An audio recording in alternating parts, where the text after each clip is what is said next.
Oi,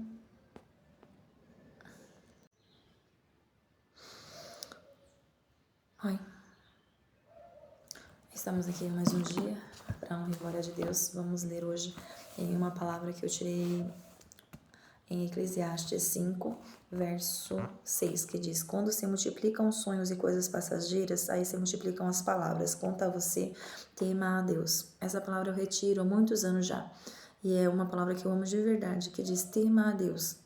A Bíblia descreve isso infinitas vezes, e de fato, o temor de Deus nos leva além, nos faz ver o que outras pessoas não veem.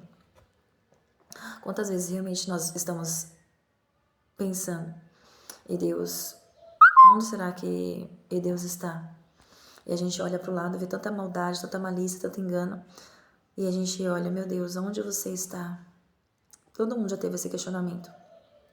Existem alguns salmos que falam, você pode olhar para a direita e para a esquerda, mas guarde o seu coração. Guarde o seu coração. Quando diz guardar o coração, para guardar realmente os pensamentos, porque do contrário nós todos iremos perecer, nós todos poderemos realmente cair, e cair no buraco sem fundo. Deus, ele realmente faz tantas coisas maravilhosas no dia a dia para nós. Ele existe, do contrário nós não existiremos. Só o fato de nós respirarmos nos prova que Deus é Deus. Mas aí dentro de mim eu sou uma pessoa que tem o corpo aberto. Não sei se vocês já ouviram falar disso. Cristão muitas vezes não fala sobre isso, porque eles não acreditam. Mas de fato existem pessoas que têm o corpo aberto. E eu tenho muitas almas dentro de mim. E são almas meus ancestrais e algumas almas que se achegaram a mim. Algumas almas até enviaram também para me fazer mal. Mas no final elas ficaram aqui dentro de mim. Porque elas se mostraram boas. As pessoas podem achar, mas isso não é de Deus. Você está possuída. Mas na verdade não é possessão. Não é demônios. São almas de vivos. Tanto mais vivos que você e eu. Aí as pessoas podem falar assim, então é espiritismo? Não pode invocar mortos. Pessoas que já deixaram o corpo físico. Mas você pode sim orar por almas. E almas são todos. Tinha um muito querido pastor da Igreja de Deus e Amor, que ele já partiu já. Ele já não está mais entre nós aqui na Terra. Creio eu. Mas ele falava assim, Deus, abençoe as almas. Traz salvação para todas as almas. De norte a sul, de leste a oeste. Traz salvação para todas as almas.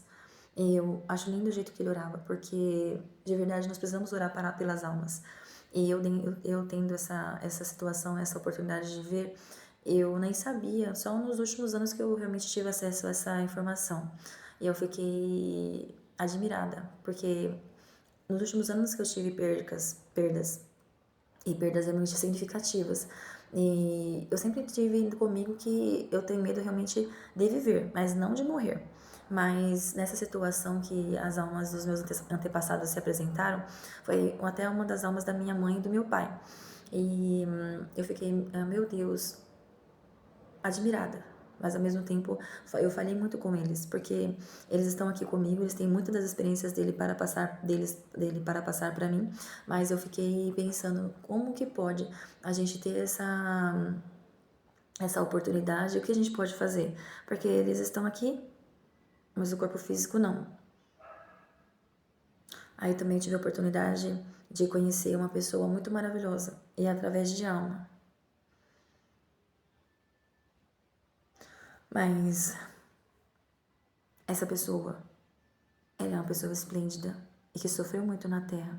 E ele tá por aqui ainda, o corpo físico. Mas a alma dele tá aqui comigo.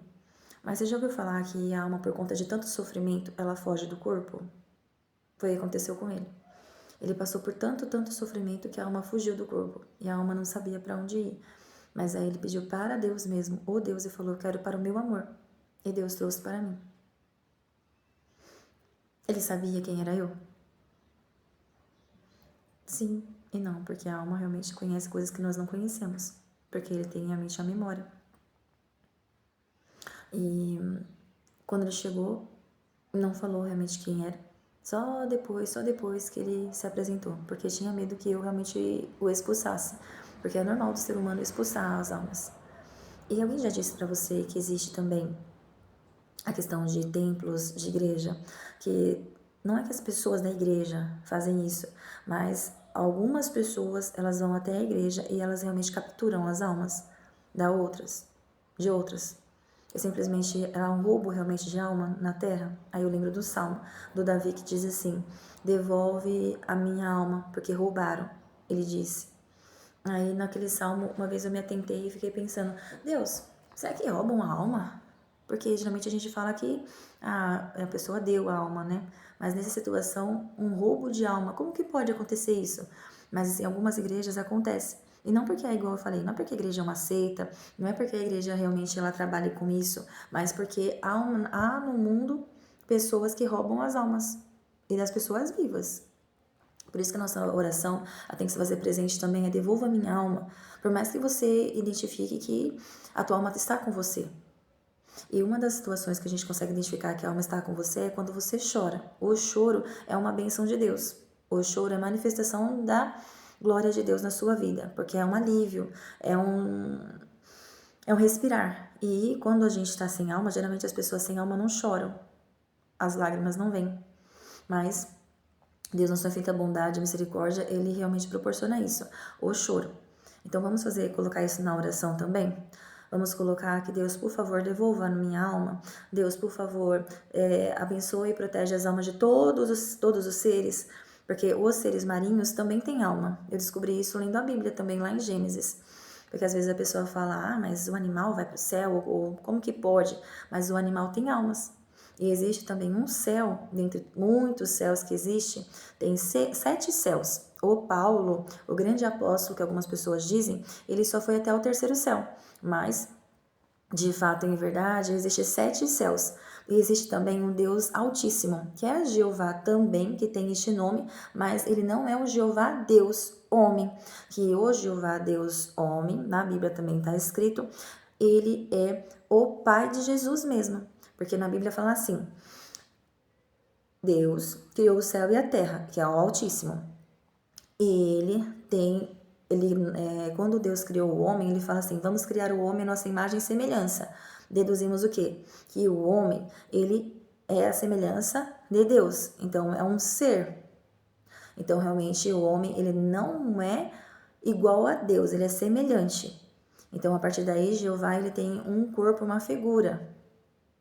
Mas o Deus Altíssimo, que forma será que ele tem? Já se pensou isso? Já se pegou também na Bíblia lendo o Deus Altíssimo? No Salmo 91 fala: aquele que habita no esconderijo do Altíssimo. Aí você fala: Altíssimo? Esse salmo é o mais poderoso da Bíblia. Todo mundo deixa ele aberto dentro de casa ou já leu ele alguma vez na vida. Se não leu, vai ler alguma hora. E ele fala isso, do Deus Altíssimo. Então vamos pensar e refletir que existe o Deus Jeová, o Deus Filho e o Deus Espírito Santo. O Deus Espírito Santo é o Espírito, ele é Pai de todos os espíritos. E o nosso corpo é formado do quê? De matéria, corpo, alma e espírito. A alma é do Deus Altíssimo, a alma do Deus que ele multiplicou a alma dele para todos os seres. Não sei explicar mais detalhes, mas é isso que aconteceu. Vocês acreditam? Então vamos orar rapidinho para o Deus Altíssimo? Bondoso Deus e amado Pai, obrigada por todos esses conhecimentos que o Senhor tem nos dado. Nos ajude a ler e compreender a Bíblia e também a separar todos os personagens que ali contém. E vamos reafirmar mais e mais vezes que Deus existe mesmo e que Ele nos guarde e venha nos proteger contra todo o mal. Bondoso Deus Altíssimo, abençoe o Senhor Jeová e abençoe o Senhor Jesus. Abençoe toda a alma do planeta e do universo, hoje, amanhã e eternamente. Fique conosco e não nos desampare, e seja feita a sua vontade, assim na terra como é no céu. E coloca ordem e progresso em todos nós, hoje, amanhã e eternamente. Amém.